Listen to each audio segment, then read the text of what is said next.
It's Platt, and today we have the perfect beer for you stoners out there. That's next on Platt's Beer of the Week.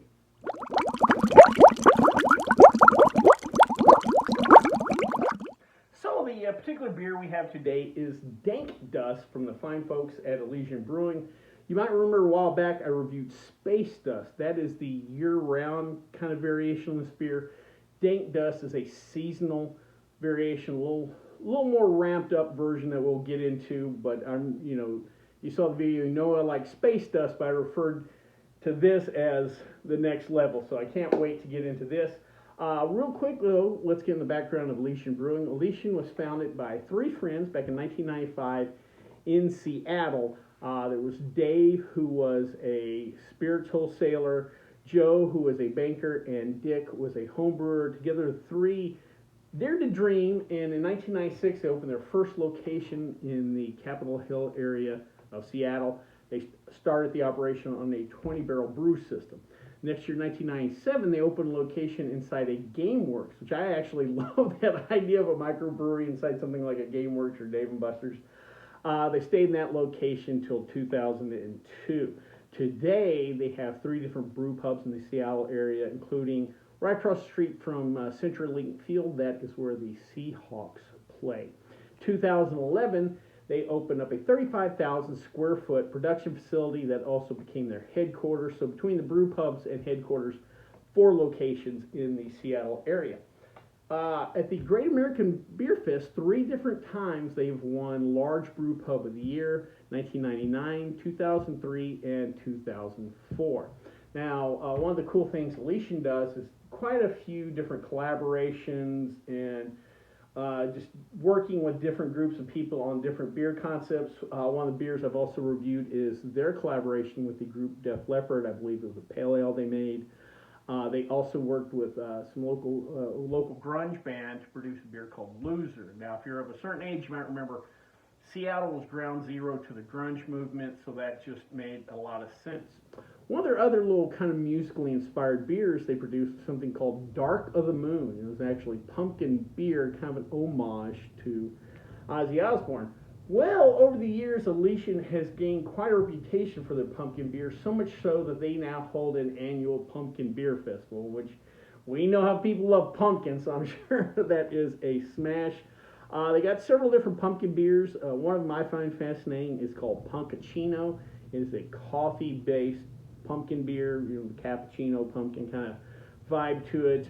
The one I love the most, or at least the name, is called the Great Pumpkin. Comes at 8.4% ABV. Definitely for you peanut fans out there, but 8.4%, it definitely ain't for the kids.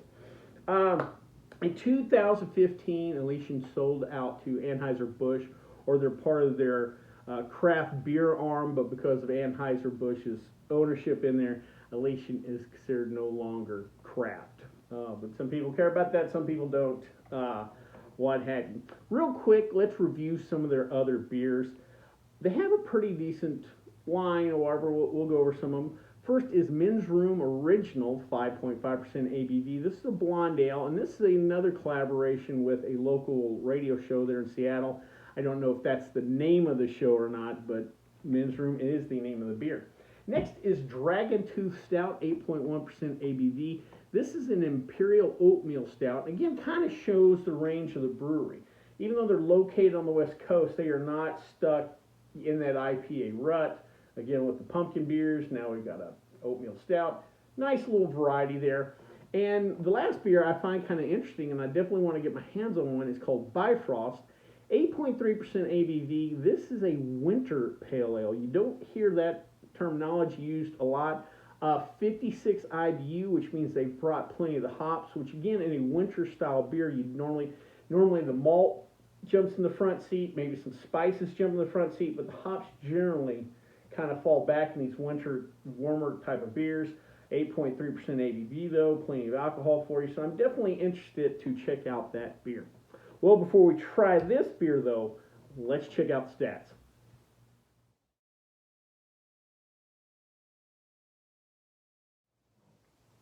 So, before we jump in this beer today, I want to kind of jump into IPAs in general and just the explosion of variations of this beer and kind of the bastardization of it. The original IPAs, India Pale Ale, were designed for the long boat journey from England to India where the British had troops. They were basically just wanting to take the classic kind of bitters, pub ale, pale ale, and just make it strong enough to survive that boat ride. So they bumped up the ABV and they bumped up the hops. There's a natural kind of antiseptic quality to the hop plant. They weren't trying to get in an IBU war like brewers have today. That was kind of the purpose. However, especially in the last 10 to 15 years, the IPA has become the it beer in craft. We've seen an explosion of variations. I want to go over a few of those. First is the New England / hazy IPA. You may also hear the term juicy. What makes this style unique is the utilization of certain strains of hops, generally from Australia and New Zealand, that have more of that citrus forward note than the classic piney West Coast. And that's where you kind of get that juiciness, the haze, what have you, is through those hop strains, contrasting to the style that most people know, the classic West Coast IPA. Those are more piney, and the beer tends to have a drier finish to it on the West Coast. Then, of course, we have to take things up a notch. We have the double IPA, or also the Imperial IPA. There's even triples out there. Basically, we're taking that classic IPA and just ramping it up even more, generally just pushing the alcohol and the hops. Then we have the original version that's kind of got lost in this whole thing, and that is the English IPA. It tends to be a milder beer, less hoppy, just a little more sedate than what we're doing here in the States. We also have the milkshake IPA, which is basically the addition of lactose that does not ferment, so it carries over the sweetness and the mouthfeel a lot of people like. I love them in maltier. I love the lactose in maltier beers. IPAs has been kind of hit or miss for me. Now we have a black IPA, also known as an IBA, an Imperial Black Ale. This is just a straight pale ale with the addition of some of those chocolate, kind of coffee malts, really just darken up the beer. You'll get some of the, it does tweak the flavor too, though. Now we also have white IPAs. This supposedly is a kind of a cross between a regular IPA and a wheat beer. So you're adding that wheat, you're going to get that cloudy, milky kind of white color out of the beer. And then finally, the one that's always confused me is the session IPA. Remember, IPAs were designed to have more alcohol, and now we take a session IPA, and can we have session barley wines? That being said, I do that to lead into this beer, because I think this beer, I talk about my likes and dislikes of IPA. I think this is a perfect example. And with that being said, let's jump into some Dank Dust.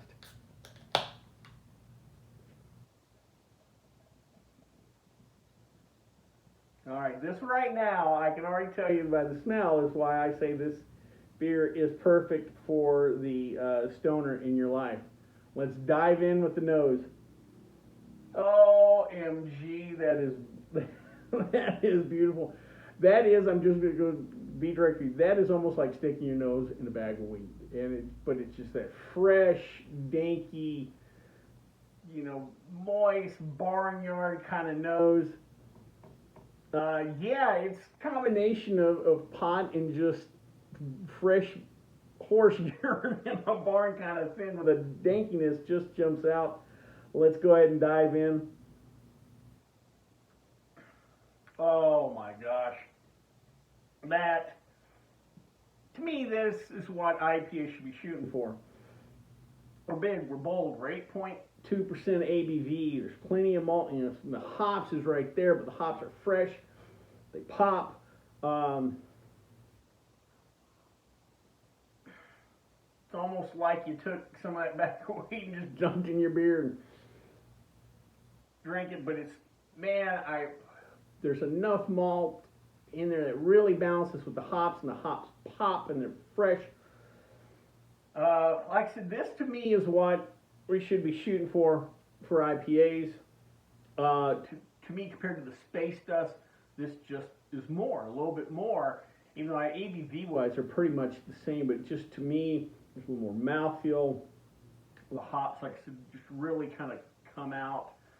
That piney note, but also just that barnyard dankiness. It just really hits, you know what they say about smell and your memory, you know, really kicks off. Man, to me, it just, again, I grew up on a farm, so I know that kind of danky mustiness in there too, but I've also brewed beer and the hop thing, and it just brings all those memories together. Like I said, if you guys watch the channel, you know I don't like, I'm not a big fan of IPAs, but this really hits right, and I love it. And if you get a chance, I'm disappointed I didn't pick up more than a 6-pack, I'll just say that. If you get it, if it's in season, grab as much as you can. This really good beer, Dank Dust by Elysian Brewing. Well, I hope you liked this video. If you did, please subscribe down below. Also, please like the video because it lets YouTube know we're putting out good product. If you have any questions, comments, concerns, or beers that you'd like me to try, please leave me in the comment section, or you can always contact me on the Twitter page. Till next time, bottoms up.